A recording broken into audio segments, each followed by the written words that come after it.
भाई भाई पटना तो बहुत बदल गया है। हम जब भी आते हैं सरप्राइज मिलता है। अब पिछली बार आए थे तो पुराना वाला टर्मिनल तोड़ दिया था, गड्ढे बने हुए थे, टारमेक बन रहे थे। अभी उसका नामो निशान मिट गया, अब पता भी नहीं चल रहा है। और पटना एयरपोर्ट अब फुल्ली चालू है, नया वाला पूरी तरह से चालू हो गया टर्मिनल बिल्डिंग। और बाहर तो इतना जगह है कि पूछो मत। बाहर तो ट्रेन खड़ी कर दो, रेलवे स्टेशन बना दो, इतना बड़ा बना दिया। तोड़ फोड़ करके पूरा कर दिया भाई। अब कोई शिकायत नहीं है, गाड़ी भी 2 मिनट में मिल जाता है। बुक करो तुरंत उबर आ जाएंगे। उबर बहुत बढ़िया है, उबर की सर्विस धीरे धीरे ठीक हो रही है पूरे इंडिया में। दिल्ली में गंदे ड्राइवरों को रखा हुआ है, गंदे गंदे गाड़ियां रखा हुआ है, वहां थोड़ा ध्यान देने की जरूरत है। तो नीचे चलिए, पुल के नीचे ले लीजिए। हाँ वहाँ ले लीजिए, उसके बाद हाँ अब तो चल जाएंगे। हाँ आर ब्लॉक में है ना, चाणक्य के बगल में कोने में, हाँ बढ़िया सी दुकान है वो। वहाँ हम गए हैं कितनी बार, में वहाँ रहते थे। चाणक्य में तो बहुत बार रहा मैं। तो चलिए हम अब निकल लिए पटना से, महुआ चल रहे। महुआ मैं आपको अपना घर दिखा कर लाता हूँ, बहुत दिन के बाद जा रहे हैं।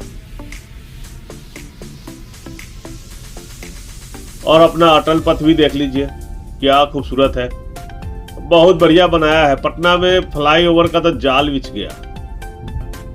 छोटा शहर है पटना, और फ्लाईओवर इतना ज्यादा हो गया कि नीचे की जो मेन मार्केट है और रोड है वो सब ढक गया है। ऊपर ऊपर तो हाई स्पीड से निकल जा रहे हैं, लेकिन नीचे वालों का बड़ा मुश्किल हो गया। तो अभी अटल पथ से अब इतनी जल्दी जेपी सेतु पे चले जाएंगे, ऐसा कभी सोचा भी नहीं था। सीधा डायरेक्ट एयरपोर्ट से निकले और सीधे मेरिन ड्राइव, मेरिन ड्राइव से जेपी सेतु पर हम चले जाएंगे। तो नीतीश बाबू ने काम तो बहुत बढ़िया किया था, बहुत सारे रोड बनाए, डेवलपमेंट का काम हुआ। थोड़ा खराब काम भी हुआ, जो ब्रिज गिर रहे हैं वो सिंगला के बनाए हुए, अभी भी सिंगला बनाने में लगा हुआ है। वही गंगा नदी पर भी कई ब्रिज वही सिंगला ही बना रहा है। तो वो सब भी है गड़बड़ी, जिसको ठीक करना चाहिए।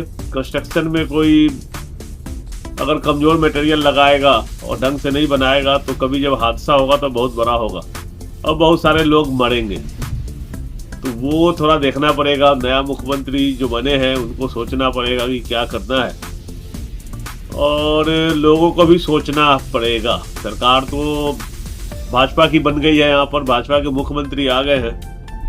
तो लोगों को अब क्या होगा, जिंदगी सुधरेगा या उनका हक मारा जाएगा या उनको लूट लिया जाएगा, या नया मुख्यमंत्री उनको लूटने का प्रोग्राम बना रहा है, जनता को पता चलेगा धीरे धीरे।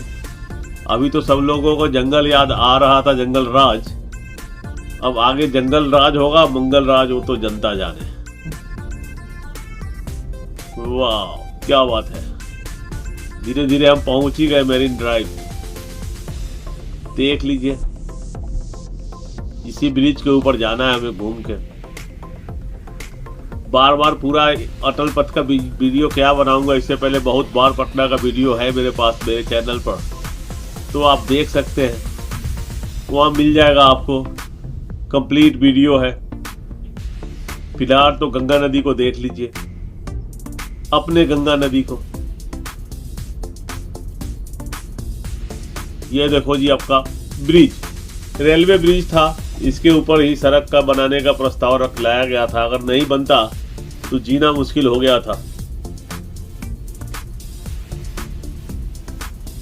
गांधी सेतु का बुरा हाल हो गया था, जर्जर हो गया था, तो फिर उसको बनाने में टाइम लग रहे थे और टूटा हुआ था, ट्रैफिक को झेलना मुश्किल था।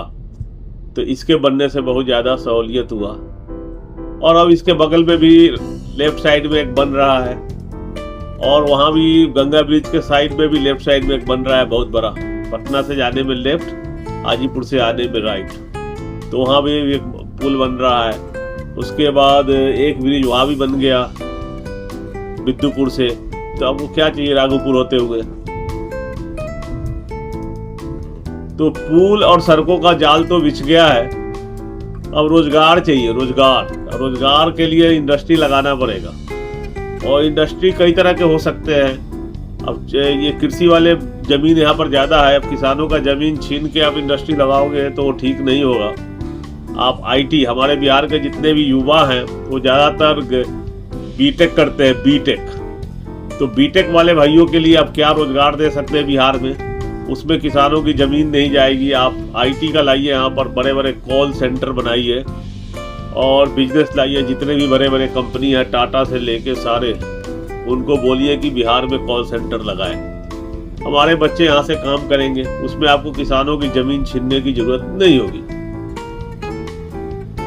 बातों बातों में तो हम पहुँच गए, बहुत दूर निकल आ गए और बहुत जल्दी हाजीपुर पहुंचने वाले हैं। देखते रहिए आप, मजा आ गया मुझे। रोड बहुत बढ़िया है, स्मूथ है और ट्रैफिक भी नहीं है। पहले कभी साढ़े 3 घंटा लगता था गांधी सेतु पर, इतना जाम। पटना आने में कभी 4 घंटे भी, कभी कभी तो फ्लाइट छूट जाते थे। अब ऐसा नहीं है। देखते रहिए, आ गए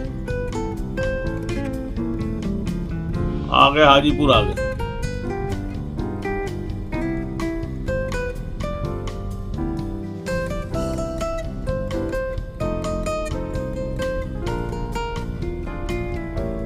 हमारा अपना हाजीपुर, मेरा अपना हाजीपुर। यहीं से पढ़ाई लिखाई किया, यहीं से आगे बढ़ा। रात दिन यहीं रहते थे। 15 साल की उम्र में घर छोड़ के हाजीपुर आ गए थे और यहीं से कॉलेज किया, बीएससी फिजिक्स ऑनर्स किया। फिर पटना में जाके इंजीनियरिंग किया और दिल्ली भाग गए। दिल्ली भी आने का मन नहीं था, मजबूरी में आया। ये केला देख लीजिए, केला रामाशीष चौक पर, कितना बढ़िया केला है आपका।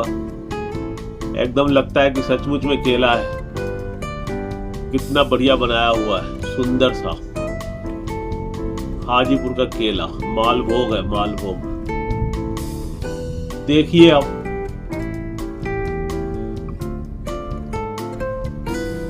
बहुत मिस करते हैं अपने हाजीपुर को, अपने शहर को, अपने जन्म स्थान को। दिल्ली जाके लगता है गलती कर दिया था। पहुंच गए जी, पहुंच गए, बहुत जल्दी पहुंच गए। अब हम पहुंचने ही वाले हैं, बहुत जल्दी। देखते रहिए, मजा आ गया।